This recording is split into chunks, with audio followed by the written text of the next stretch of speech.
Friends, आज के हमारे इस वीडियो में हम देखने वाले हैं रिकवरी ऑफ एनपीए में डीआरटी एंड डीआरएटी। सबसे पहले हम जानेंगे what is DRT and डीआरएटी।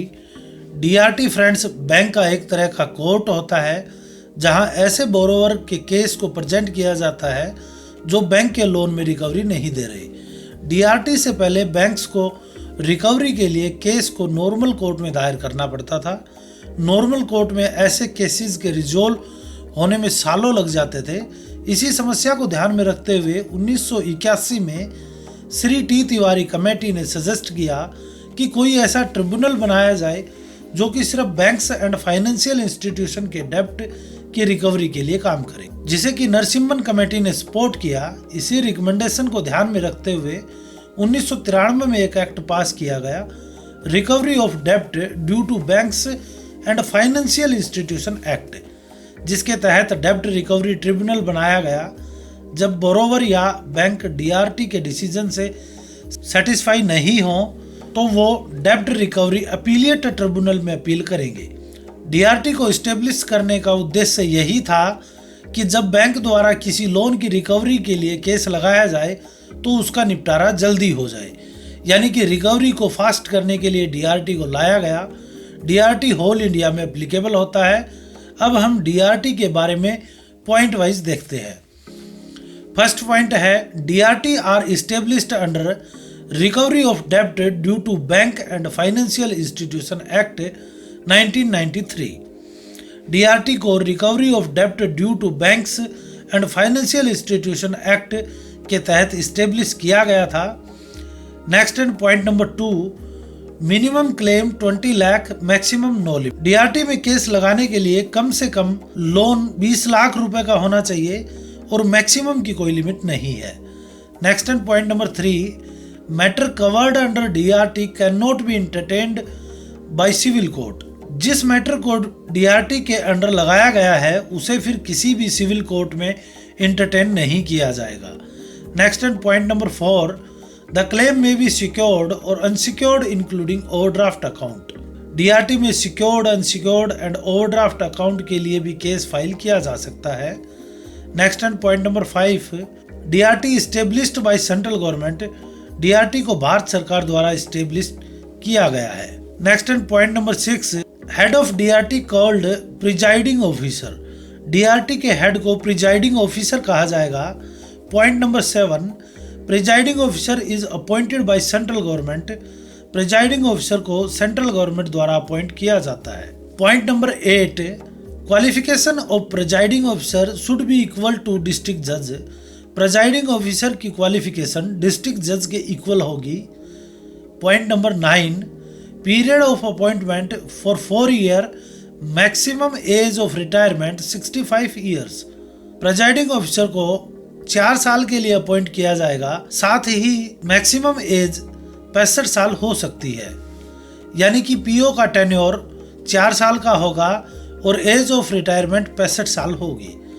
Next and point number 10, court fee minimum 12,000 to maximum 1,50,000। DRT में कोर्ट फीस यानी कि कम से कम 12,000 और ज्यादा से ज्यादा 1.5 लाख रुपए हो सकती है। Next and point number 11, DRT enjoy all power of civil court and can pass interim order relating to attachment order और stay order of appoint receiver.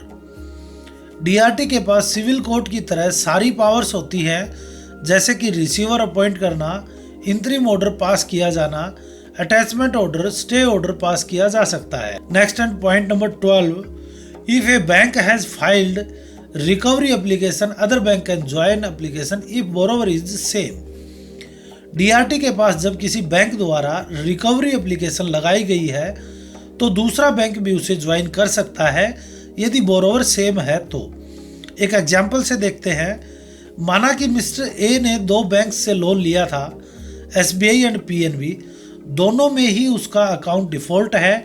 अगर एसबीआई उसकी रिकवरी के लिए डीआरटी में एप्लीकेशन लगाता है तो पीएनबी को अलग से एप्लीकेशन लगाने की जरूरत नहीं होगी, पीएनबी भी उसी एप्लीकेशन को ज्वाइन कर सकता है। Next and point number 13, in which area loan is given, case can be file in same area DRT. जिस एरिया में लोन दिया गया है उसी एरिया के डीआरटी में केस फाइल किया जाएगा। Next and point number 14, presiding officer is supported by registrar and recovery officer. Presiding officer के सपोर्ट के लिए एक रजिस्ट्रार और एक रिकवरी ऑफिसर नियुक्त किया जाएगा।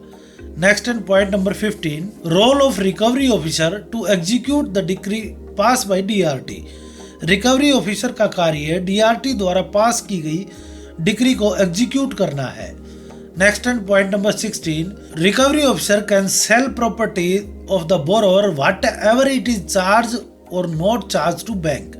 रिकवरी ऑफिसर प्रॉपर्टी को सेल कर सकता है, चाहे वो प्रॉपर्टी बैंक के पास गिरवी हो या ना हो। Next and point number 17, recovery officer can adopt various method as are available for recovery of income tax. Recovery officer के पास वेरियस मेथड अवेलेबल है रिकवरी करने के लिए, बिल्कुल उसी तरह जिस तरह इनकम टैक्स ऑफिसर के पास होते हैं। Point number 18, time period for disposal case under DRT and DRAT in 6 month. DRT को किसी भी केस को विद इन 6 मंथ में डिस्पोज करना होगा। फ्रेंड्स, हमने डीआरटी से रिलेटेड सभी पॉइंट्स को देखा। जब भी बैंक द्वारा डीआरटी में केस लगाया जाएगा, इसके बाद डीआरटी द्वारा उस केस को डिसाइड किया जाएगा।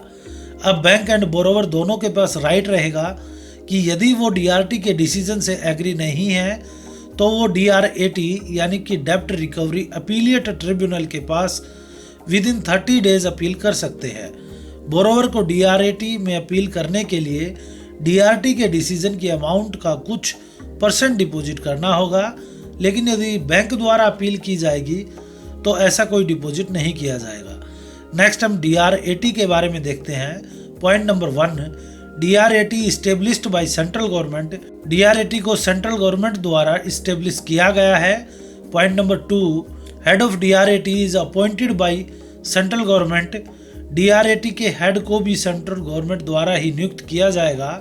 Point number 3, head of DRT is called chairperson. DRT के हेड को चेयरपर्सन कहा जाएगा। Point number 4, qualification of chairperson equal to high court जज। चेयरपर्सन की क्वालिफिकेशन हाई कोर्ट जज के बराबर होगी।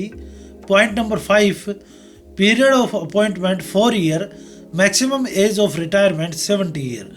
चेयरपर्सन को 4 साल के लिए नियुक्त किया जाएगा या फिर अधिकतम एज 70 साल होनी चाहिए। Next and point number 6, appeal time in DRAT 30 days.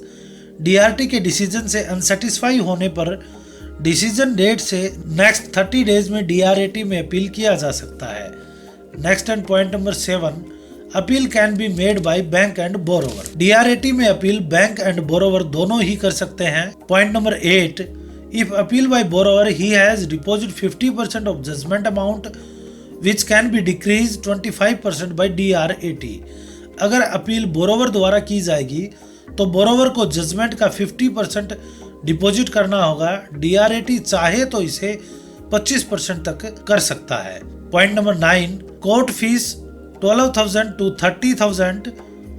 डीआरएटी में कोर्ट फीस कम से कम 12,000 और अधिकतम 30,000 हो सकती है। Point number 10, DRAT decide case in 2 hearing. DRAT का डिसीजन 2 हियरिंग में दे दिया जाएगा। डीआरएटी के डिसीजन के अगेंस्ट किसी तरह की कोई अपील नहीं की जा सकती है। फ्रेंड्स, हमने आज के वीडियो में डीआरटी एंड डीआरएटी के सभी इंपॉर्टेंट पॉइंट्स को कवर किया है। नेक्स्ट वीडियो में हम सरफासी एक्ट के बारे में जानेंगे। Thanks for watching this video.